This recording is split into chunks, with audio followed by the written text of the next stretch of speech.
do when life throws you a curveball so severe that it challenges every fiber of your being? My next guest is no stranger to the Life Jacked podcast, as Terry was previously a guest when I started last year on audio. So I welcome Terry Tucker. He embodies the spirit of resilience in the face of an unimaginable adversity. Diagnosed with a rare form of melanoma in 2012 and given a grim prognosis, Terry has navigated a tumultuous journey marked by multiple surgeries, including the amputation of his foot and leg. Yet, rather than succumbing to despair, he has emerged as the beacon of hope and inspiration. With a diverse background as a motivational speaker, author, and former SWAT team hostage negotiator, Terry has learned the importance of mindset, self-development, and the power of a supportive network. His book, Sustainable Excellence, lays out 10 principles that guide individuals to lead extraordinary lives, even amidst the most challenging circumstances. Join me, Dr. Rowe, as we dive deep into Terry's life, his instant insights on resilience, and the invaluable lessons he has to share. Hi, Terry. Welcome back. How have you been? I am great, Dr. Rowe. Thanks for having me on. I'm really looking forward to talking with you again. Awesome. Yes, I'm looking forward to this as well. Now, Terry, can you take us back to the moment you received your cancer diagnosis? What went through your mind at that time? Yeah, I think I went through, I went through all the stages that we would associate with grief. First it was denial. I can't possibly have cancer. My father was dying of cancer when I graduated from college. And I made a commitment back then, and that was, 30 years, 20 years ago, that I would do everything right. I would eat right. I would exercise. I would not abuse alcohol and drugs, all the things we know that keep us healthy. So first it was denial. I can't possibly have cancer. I've done everything right. And then it was anger. I can't possibly have cancer. I've done everything right in my life. And then our daughter was in high school when I was diagnosed. So there was sort of a bargaining with God. Hey, could you please let me live long enough to see her graduate from high school? And then I absolutely got down, got depressed, felt sorry for myself. And then I came out the other end, and it was, this sucks, but I'm going to have to embrace the suck. I do not like the cards that I've been dealt, but I'm going to have to play these cards to the best of my ability. And that's what I've been trying to do for the last, it'll be 13 years coming up in April. No, I remember when you said that before, previously when we talked, you said embrace the suck. And I love that. I love that because a lot of times it is hard. And that is the point of the show, Life Jacked, because, you go through life, right? And like you said, you feel like you do everything right? You don't smoke, you don't drink, you don't do drugs. You try to live a wholesome life. You get married, you do it the right way. You have kids, you contribute to society. And then it's like, why me, God? Why me? I totally understand that. And thank you for sharing that you went through the stages, because I think sometimes people think that they're not supposed to go through these various stages, that they're supposed to be strong the whole entire way, especially if they're used to being strong. But I like that you shared that you went through all of the stages all the way through and you felt each and every one of them. So do you think that the fact that you went through each of the stages and felt each of them, do you think that helped you at all through this process? It certainly didn't hurt. Like I said, I had done everything right in my life. So to have this form of cancer, have this incredibly rare form of cancer, and then even in 2019, I had some genetic testing done. I had all 88 genes that doctors know of or suspect cause every form of cancer that we know of, not just this weird form of melanoma that I have. And I have absolutely no mutations in any of my genes that would predispose me to any form of cancer in my life, which certainly begs the question, why did I get this? Now, nobody's been able to answer that question in almost 13 years now. So I don't spend nearly as much time worrying about why I've got it. I've got it, and I've just got to deal with it. And the way I look at it now is I have a very strong faith in God. And I look at it as, okay, God, use me, use my malignancy to show people your goodness, your power, your love, your mercy, your healing. If you can use me as that tool, then right now I feel that's kind of what my purpose in life is. Amazing. Amazing. Now, the doctors gave you 2 years as your prognosis, right? Right. So I always wonder, like, how do they determine this time frame? You're right, because I don't know if they always get it right. I know with my grandmother, she had the lung cancer that non-smokers get, right? And they were like, oh, she's not going to make it past a month, and she lived almost to the end of the year, you know. and it was just kind of like, you know, was it God? Is it that she's a fighter? You know, but how do they determine that? So they gave you 2 years. So what did you think about that? Yeah, you're right. And, you know, and this is going to sound kind of funny, but I've come to, you know, use humor a lot in my life. I kind of look at doctors sort of like Vegas, you know, when they're handicapping a game or a horse race or something like that. They look at you, they look at your age, they look at your overall health, and they look at the stage of your disease. And based on that, they say you're going to be around for X, you know, months, years, whatever. What doctors don't know, what doctors don't understand is that you want to be here, as I mentioned, to see my daughter graduate from high school, to see my daughter graduate from college, to walk my daughter down the aisle, to potentially play with my grandkids. And those things that we have to look forward to are incredibly powerful in allowing us to take a lot of that, as I mentioned before, you know, embrace the suck, so to speak, and to embrace this ugliness, the pain, the difficulty that goes along with this, and say, you know what? Yeah, it's going to be hard, but I'm not going to let this stop me from seeing my daughter graduate. So doctors don't know it. I mean, it's kind of funny. I was diagnosed at MD Anderson Cancer Center in Houston, and now 12 years later, I'm at the University of Colorado hospitals now, and I've been here for almost since the year after I was diagnosed at MD Anderson.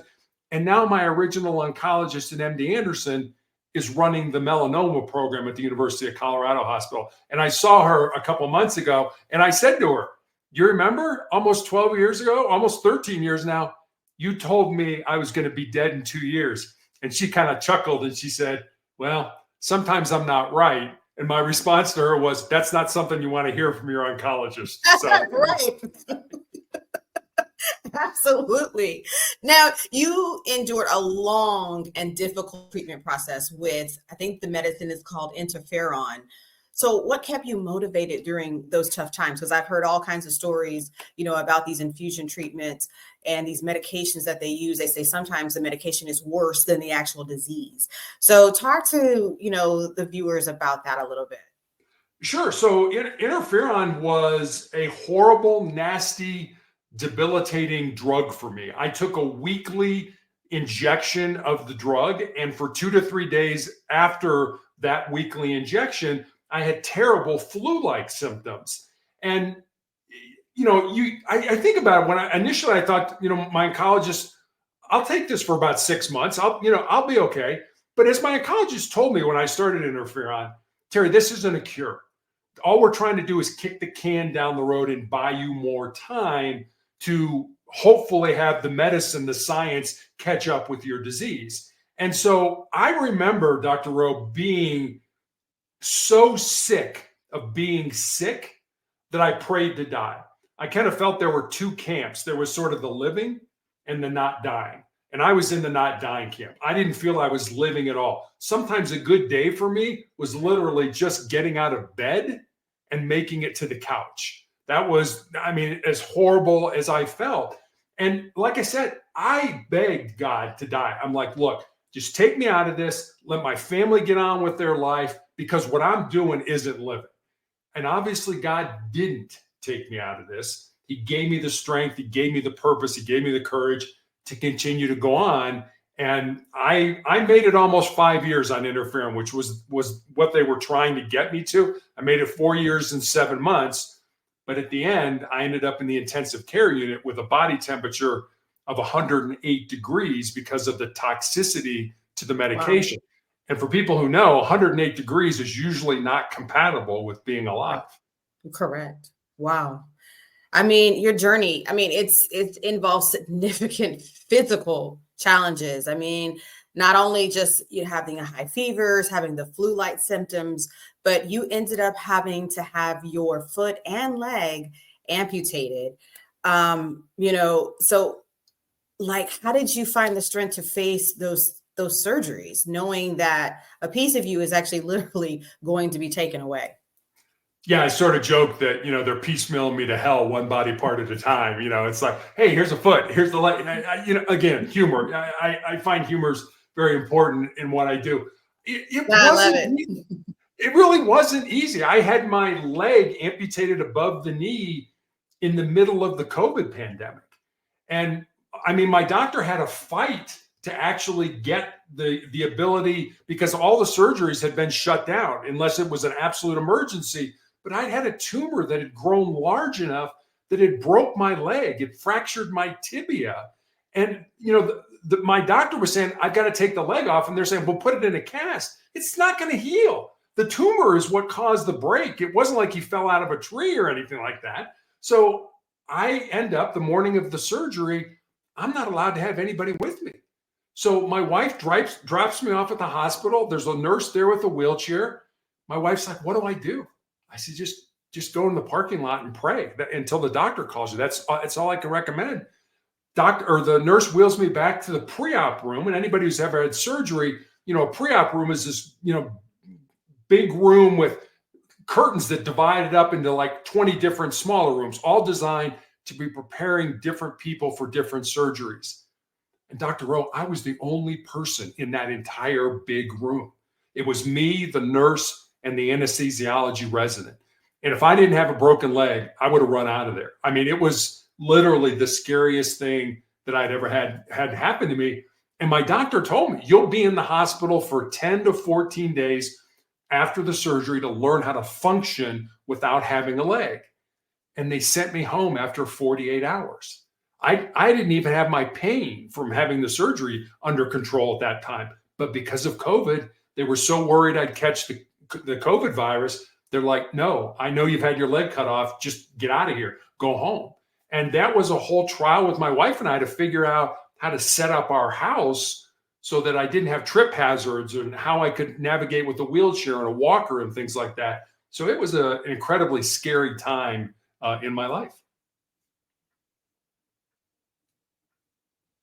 Yeah, I can't even imagine that. And especially during COVID, I mean, that is a tough decision, I would think, with doctors. Is like, do we make him go home? Do we keep him here? But we don't really know about this virus, and they definitely didn't want you to get worse on their watch because they're recommending this surgery.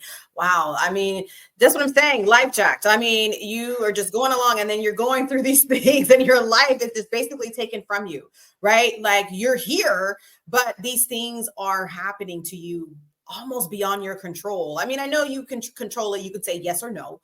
But of course we go under the advice of doctors. That's kind of, we entrust them with our lives and our health. And we trust that they're going to give us the best advice possible for us to have the best life possible.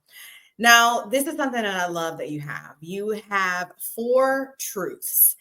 So could you explain the significance of the 4 truths that you have that kind of help people overcome setbacks? Sure. So the 4 truths, and it is kind of a funny story how I came up with these 4 truths. I was on a podcast that was called The 3 Truths. So I needed to have 3 truths to go onto the podcast. And it sounds kind of comical, but I really had time to think about what was foundational in my life, what was important in my life, what I had been going through, and sort of kind of put it all together. So I started out with 3 and I added a 4th one. I'll give them to you here in a minute. I have them on a Post-it note. They're here in my office and they're just 1 sentence each. So I see them multiple times during the day while I'm sitting at my desk. And so they constantly get reinforced in my brain. So here they are. Truth number 1, control your mind or your mind is going to control you.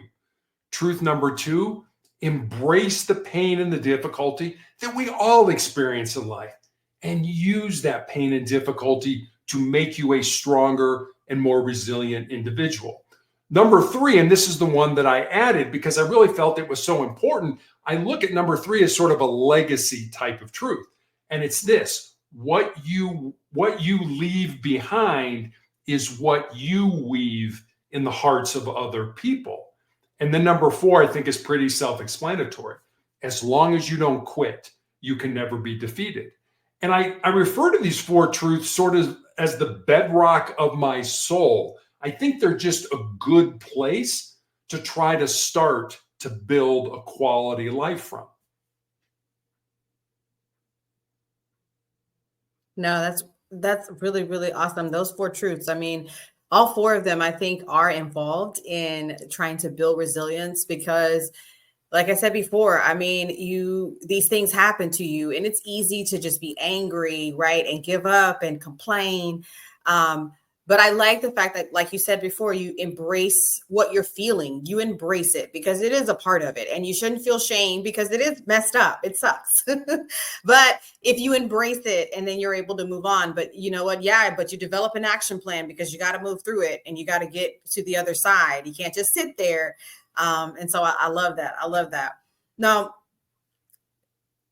kind of in developing those principles, are there any new truths that have come out, recently or over time that you have kind of developed or kind of discovered? I've actually just written another book, and it's called 4 Truths and a Lie. And it's those 4 truths that I just gave you. But the lie is how we determine our own worth, our own self, how we view ourselves. And Dr. Rowan, and I think you probably would agree with this. I've seen so many people in my life that feel like they're born empty. And that when they get out of school and get into life, whatever that looks like for them, that then their job is to fill up their empty self. So I've got to get the best job, making the most money. I've got to live in the nicest house, have the best family, drive the nicest car, have all the latest gadgets and gizmos. And what I found is it's just the opposite. We're not born empty. We're born full with everything we need to be successful in life, however you determine that to be in your life, already inside us. We just need to find it, pull it out, and use it for our benefit. So our job in life should not be to fill ourselves up. Our job in life should be to empty ourselves out with our unique gifts and talents, certainly for the betterment of ourselves, but also for the betterment of our families, of our friends, and of our communities. And I think once you make that paradigm shift, because if you spend your whole life trying to fill yourself up, you're never going to get there. There's always going to be one more thing. Well, if I get the latest iPhone, or if I get the latest iPad, whatever it ends up being, there's always going to be one more thing. If I get that, I'll be fulfilled. You're never going to be fulfilled. Never, ever going to be fulfilled unless you empty yourself out with your unique gifts and talents. I love that. I love that. Yeah. And that's true. I really do feel that we all have our talents that we are given, right? Unique talents. And it is our job to just share them with the world, just put them out there and basically use yourself up, right? Because I tell my sons all the time, like I ask them, did you help anyone today? Were you nice to someone today? How did you find that you were useful to someone? Or is it just about people helping you and making sure that you're comfortable? Because sometimes it's, you have to reciprocate and you also have to put yourself out there because you never know what somebody is going through. And you could be that beacon of light for them, even for tiny things, You're absolutely right. And there's a professor at the University of Chicago, a psychology professor, who does this experiment with his students. And I really like it. The idea is you go out and you get on a bus. And in 3 questions, you need to be deep with somebody. So you get out, get on a bus, sit down next to somebody. Hey, how you doing? Oh, I'm fine. How are you? Question 1. And I'm just making this up. Question 2. What do you do for a living? Oh, I'm a doctor. Oh, okay. Question 3. Have you always wanted to be a doctor? No, I grew up on a farm and I wanted to be a veterinarian, but X, Y, and Z happened. Or, my mom died when she was 40 and she was a doctor and I'm honoring her memory by being a doctor. Whatever the answer is, now you're deep with somebody. Now they're sharing with you why they do what they do with their lives. And social media just allows us to stay on the surface. We never go deep with other people. And I love that experiment because I really think if we all did that, just, kind of trying to get deep with somebody, not just staying on the surface level. We don't know people from a surface point of view. No, absolutely. And I find that when you have conversations with people that allow people to be vulnerable, the other person and yourself, that seems to build trust, right? Because now you're building a connection together with each other. Because like you said, on the surface level, then it's easy for people to form their own opinions and perspectives of who you are. And usually they're wrong. Right. But if they're able, like you said, to dive a little bit deeper, and now you're being a little vulnerable to really share, like you said, if you're going to just tell someone, hey, I'm a doctor. Okay, so now I get to form all kinds of opinions about you that probably are not true, without knowing, if I ask that one more question, find out, oh, well, actually, I'm being a doctor because I'm honoring my mother's legacy. Or like you said, but really, I want to be a veterinarian. And then now it's like you're getting to the true essence of the person. I really love that. And I mean, I think that that's where people's true strength comes from. And if we can find more relationships where we can be, allow people to be vulnerable, to build trust, then we can be more of a support system for each other. Which, speaking of support system, now, you emphasize the importance of having a support system. And I know that you had an amazing support system, and you currently have an amazing support system, because I don't want to say had, I want to make sure people understand that your support system is still there for you. So can you share kind of, how your faith, because you've talked about that, your family and friends played a role in helping with your mindset? Absolutely. I talk about what has gotten me through cancer, and I call them my 3 F's, and in order: faith, family, and friends. I have a very strong faith in God. And when I had my leg amputated, I also found out at the time I had tumors in my lungs, and I'm still, even today, being treated for those tumors. My oncologist, my doctor, showed me my CAT scan. Now, I have no medical background. I don't know how to read a CAT scan, but you could kind of look at it and be like, whoa, that doesn't look like it belongs there. I had these big tumors in my lungs. I had fluid all around the pleural spaces of my lungs, and I was coughing up this green bloody phlegm without getting real gross about it. And I remember looking at my doctor and saying, how was I alive? And Dr. Raw, I will never forget this till the day I die. He put his head down, he shook his head no, and then he looked up at me and he said, I don't know, because you shouldn't have been. Which said to me that God's not done with me yet. When I die, where I die, how I die, way above my pay grade. Don't spend a lot of time worried about the dying part of it. Spend much more time worrying or thinking about the living. Right, because you can't control it anyway. It's going to happen. Exactly. When I go, I go. That's up to God. And then I'll tell you just a quick funny story about my family. When I had my leg amputated, and as I said, I had these tumors in my lungs, my doctor wanted to start me on chemotherapy. And I said to him, is it going to save my life? He said, nah, probably not, but it might buy you some more time. And I said, well, if the outcome's going to be the same, I don't think I want to go through that, but I'll go home and talk to my family. And it's just my wife and daughter and I. And so I go home, our daughter was home from college, and I start telling them what the doctor wants. And my daughter's like, all right, we need a family meeting. I'm like, family meeting? There's 3 of us. It's not like we got a board here or something like that, So we sit around the kitchen table and individually talk about how we feel about me having chemo. And when we're done, my daughter's like, all right, let's take a vote. How many people want dad to have chemotherapy? And my wife and daughter raised their hand. I'm like, wait a minute. Am I getting outvoted for something that I don't want to do? But I remembered when I was back in the police academy, our defensive tactics instructor used to have us bring a photograph of the people we loved the most to class. And as we were learning different techniques to defend ourselves, we were to look at that photograph, because he reasoned you will fight harder for the people you love than you will fight for yourself. So I ended up taking chemo, not because I wanted to, but because I love my wife and daughter more than I love myself. And in hindsight, it was the right thing to do. It was the bridge that got me to the drug that I've been on for the last 4 years now. Wow. And thank God for family. And yes, I have found that, my faith is also something that pushes me through, and at hard times. And I think sometimes I just close my eyes for a moment, no matter where I am. And first, I express gratitude, because I am grateful for everything that he has provided for me and my sons and my life. But when things are rough, that's just what I do. I just close my eyes where I am and I say a quick prayer for strength and resilience, and then I keep it moving. And I can tell you it is very powerful and is very calming. So those of you out there, take it from Terry and me. Just if you're going through these tough times, just take a moment, pause, and just thank the Lord and just say a quick prayer. It doesn't take too long. You don't even have to have a script. You don't have to say anything special. He hears you. He's got you. For sure. Yeah, sometimes just help, or sometimes just God. I've done that. I've been in so much pain that it's just like, God, that's a prayer. That's a prayer. So yeah, there's that song. It says Jesus or God, there's something about that name. Exactly. Definitely is. Now, so I know that daily, almost and practically daily, someone is being diagnosed with some form of cancer. And, they don't know what to do and what is the next step.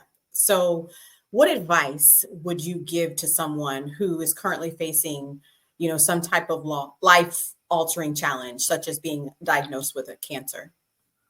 I'm going to tell you a story to answer that question, to be honest with you. And this is a true story. It happened back in the 1950s at Johns Hopkins University. There was a professor there who was doing an experiment with rats. And as soon as I say rats, everybody's like, he's going to tell a rat story. Yes, I am going to tell a rat story. So the idea was he wanted to see how long the average rat could tread water. And the average rat treaded water for about 15 minutes. And just as those rats were getting ready to sink and drown, he reached in, grabbed them, pulled them out, dried them off, and let them rest for a while. And then he took the exact same rats and put them back in that exact same tank of water. And the second time around, on average, those rats treaded water for 60 hours. Now think about that. The first time, 15 minutes. It's not like you're going to flunk a test or your business is going to go under or your marriage is going to fail. You're going to die. And the second time around, 60 hours, which taught me two things. Number one, the importance of hope in our lives. If you know whatever disease you've got, whatever illness you have, if you know you're doing the right thing, maybe not today, maybe not this month, maybe not even this year, but there's a decent chance somewhere down the road, you're going to get what you need or what you expect. Nothing's 100%. And the other thing it taught me was just how much more our physical bodies can handle than we ever thought they could. And I'm going to bring this back around to the four truths. The first one, control your mind. Your mind tells you this hurts, it's uncomfortable, I don't like it, stop it, knock it off. You can push past that. I think we all have a breaking point, don't get me wrong, but that breaking point is so much further down the road than we ever give ourselves credit for. We quit, we give up, we give in long before our physical bodies will, because we listen to our minds that tell us this hurts, don't do this anymore. No, most definitely. No, for sure. For sure. I think about different times in my life when I've had to have different surgeries or and different, decisions that I've had to make regarding my health. And, but yeah, you just have to push through it. and it, like you said, you have to embrace it. And to those of you out there who may have just received this diagnosis, that is not the end. Terry here has, survived 13 years. Now I know that you may find that some people that you've heard probably stories and they are diagnosed with cancer and then it's a month later they're gone. And so we don't know, like Terry said, it's almost like Vegas odds, we don't know. But, the best thing that you can do for sure is to just embrace it and figure out a plan, build your support system around you and do all that you can do for sure. Now, your book, Sustainable Excellence, it offers valuable insights. So can you share at least one principle? Because I know you have 10, but just share, maybe one or two principles that you feel are particularly impactful. Sure. So, and I put this principle in the book because I've done this in my life and I'm not proud that I've done it. And the principle is this: most people think with their fears and their insecurities instead of using their minds. And Dr. Rowe, I've done that in my life. I know I've wanted to start a business or get involved in a project or do something like that. And you kind of pull back and you're like, oh, wait a minute. maybe I'm not smart enough, or maybe I don't have enough information, or what will people say about me if I fail? That's thinking with our fears and our insecurities. That's not thinking with our minds. And whenever I have the opportunity to speak, especially to young people, I always tell them, if there's something in your heart, something in your soul that you believe you're supposed to do, but it scares you, go ahead and do it. Because at the end of your life, the things you're going to regret are not going to be the things you did. They're going to be those things you didn't do. And then the other one I'll give you is the last principle. And it's this: love is the most important word in any language. And especially guys, we don't talk about love. And I'm not talking about romantic love. I'm talking about spiritual love, which is willing the good of the other. That's how I define love in a spiritual point of view. It has nothing to do with being, with somebody else. It's willing the good of the other. Do you will the good of yourself? And do you will the good of other people as well? No, I love that. I love that. Do you will the good of yourself and other people? Like that goes back to what, like I said, like I share with my sons, how have you been of service to someone else? I think the one thing I do in my job, I'm a service leader. That's what I commit myself to do, is to figure out, and as I say, cut the weeds for everybody out of their garden, and try to make sure that they're able to show up every day to educate the children, that are in our district. And I really take that seriously. And I mean, really seriously, sometimes I'll make a request to certain administrators, and then I'll definitely follow up and push through it. I kind of become that pestering mosquito, trying to make sure it happens. No, because people do want to just show up every day and just do what they're going to do, do what they're supposed to do, what they're hired to do, because you never know what else is going on in their life outside of just the job. So, I think that I agree with you most definitely, for sure. Now, how do you personally define resilience? And do you think that resilience for you has changed after your diagnosis? Because I'm pretty sure you had a perception of what resilience was, right? You were a hostage negotiator, right? So you're pushing through, you're trying to get to the other side. So you were relentless, you're persistent because you're trying to save others' lives. But first, if you could define resilience, like how you see it, and then kind of do you think your perception or definition of resilience, did it evolve over time?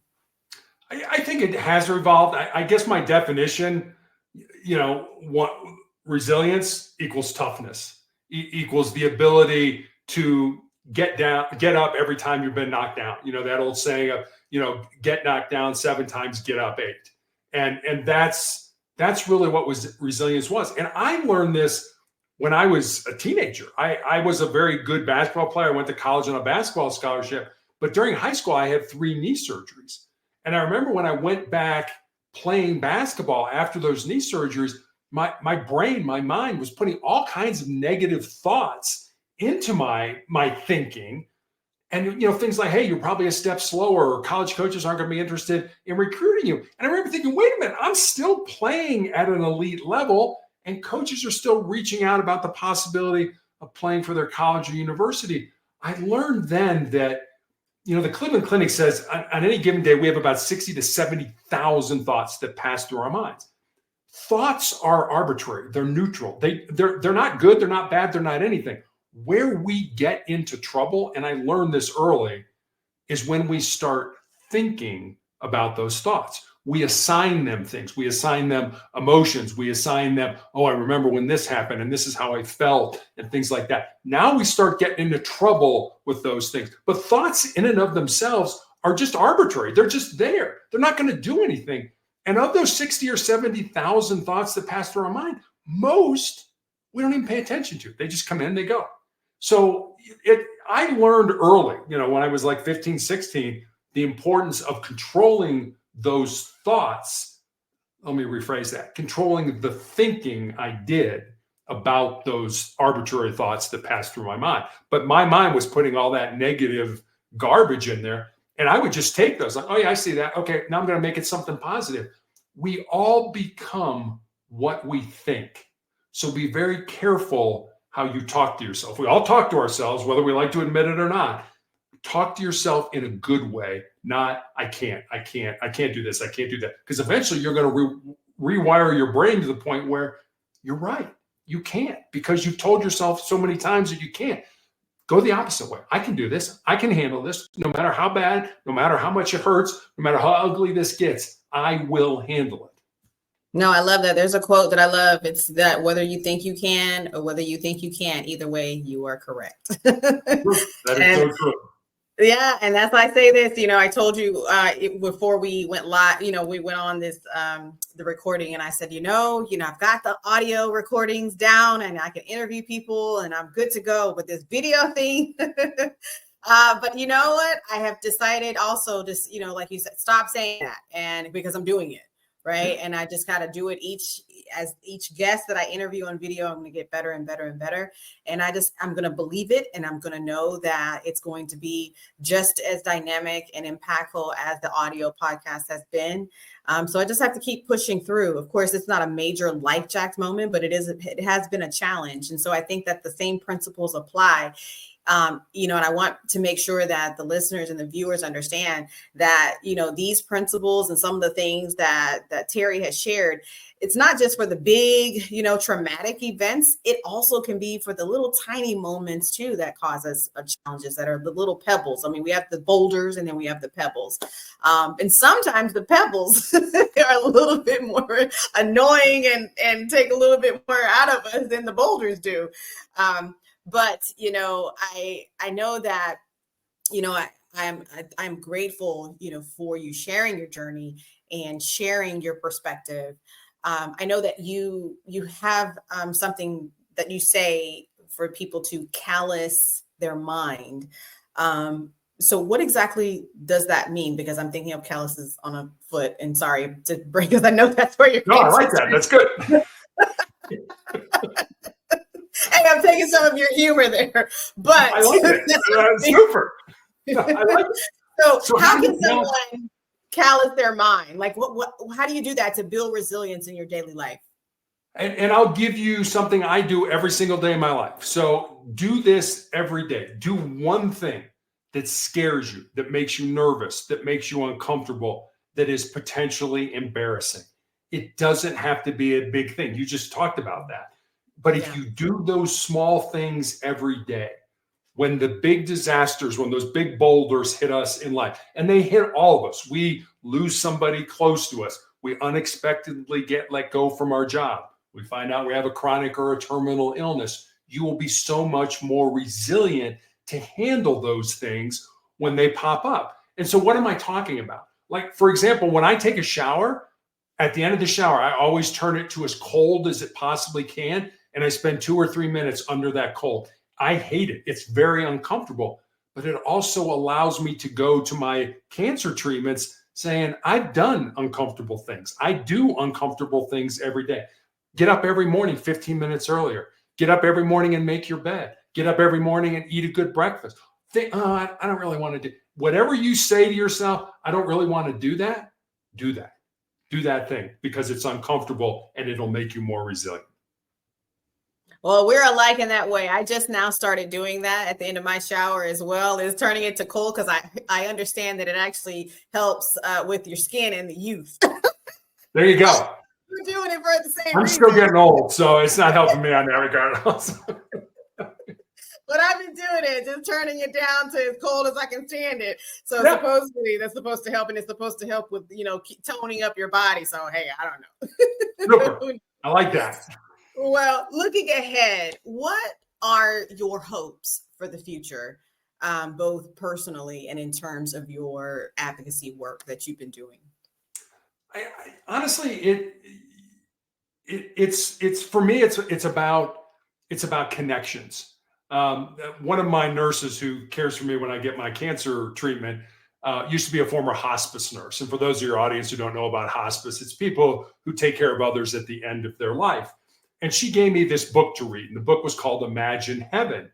And it's a book about people who have near-death experiences. And I learned a lot from the book. But one of the big takeaways that I came away with after reading the book was no matter who the person having the near-death experience saw during that experience, whether it was God, Jesus, an angel, a saint, a relative, a friend, whoever it was, almost everybody, not everybody, but almost everybody got asked one question: how do you care for my people? And I think it goes back to the Bible when, they asked Jesus, what's the most important commandment? Love your God with all your heart, mind, and soul. And the second is just like it, love your neighbor as yourself. How do we connect with each other? Dr. O, 100 years from now, nobody's going to remember I was here. But what I hope people remember today are those connections, those relationships that I have with other people. People are so important to me right now. I just actually wrote a blog the other day about hugs, the importance of having a hug with another person, what that does to your brain, all the good chemicals that we know come out of it just from hugging somebody. And I want those connections. That's really what I plan to do with whatever time I have left, is build more and more of those connections with people. Yeah, no, most definitely. I know there's a quote. I don't know if it was Barbara Bush that said it, or sometimes they say Maya Angelou said it, but it's the one where they say that people will forget what you do, the people will forget what you say, but they will never forget how you make them feel. And I hold true to that. And I really do believe that. When I think about the interactions I've had with people, and that is what I remember. I remember how they made me feel. I go to the certain places, restaurants, grocery stores, people's houses. I go where, hey, they made me feel welcome. They made me feel, comfortable. They saw me, and, all that is important. And so I do hope that many people understand that, in this world, because there's been moments where people have been very, very hateful for no reason, to be honest, because they're not gaining anything by being so hateful and hurtful. But as they say, a candle, it doesn't take anything away from the candle by lighting another candle, right? It doesn't at all. So yeah, we have to share our gifts with the world. And Terry, your journey is nothing short of extraordinary. I mean, absolutely extraordinary. And I'm grateful for you. And thank you so much for agreeing to be a guest again on Life Jack, the Resilience Podcast. And I mean, your own resilience, it serves as an inspiration to us all. And I just say thank you for your story and your invaluable lessons and your humor that you have learned and developed and shared along the way. Your insights into mindset and pain and perseverance, they resonate very deeply, reminding us that strength can be forged in the most challenging of circumstances. So how can the listeners or the viewers find and connect with you, purchase your book, or book you for speaking? Because you do motivational speaking. I do. You can get the book anywhere. You can get a book online, Amazon, BarnesandNoble.com, Apple iBooks. And you can reach out, leave me a message on my website, which is motivationalcheck.com. Alrighty, awesome. All right. Any last words of encouragement for the listeners? Yeah, I'll give you a line from, I love to read, and there's a book called Farewell to Arms. It's written by a man by the name of Ernest Hemingway, who wrote back in the 40s, 50s, and 60s. And the book is a semi-autobiographical book about his time as an ambulance driver for the Italian army during World War I. But there's a line in it that I absolutely love, and I think it's a metaphor for life. And the line is this: life breaks everyone, and afterward, many are stronger at the broken places. So just like if you were to break your arm and a doctor would set it, put it in a cast, when that arm healed, it would be stronger at the area that was broken. That's the same thing for life. We're all going to have hard times in life. Whatever those hard times are, keep moving forward, keep going forward. And at the end of it, you'll come out the other end a much stronger and more resilient individual. Wow, I love it. Well, I'm grateful to you, Terry, for taking the time to share your journey with the listeners and viewers today on this episode of Life Jacked, the Resilience Podcast. And I look forward to seeing how you continue to impact lives with your message of hope and excellence. I wish you and your family nothing but blessings and abundance for the new year. Happy New Year. Well, thank you, Dr. Rowe. I really enjoyed being on with you, and the same to your family as well. Most definitely. Please take care. Okay. Terry Tucker, everyone. Be sure to join me next time for more uplifting stories and insights on resilience. Until then, keep pushing forward, embrace the journey, and remember that every setback can lead to a greater comeback. Dr. Rowe, signing off.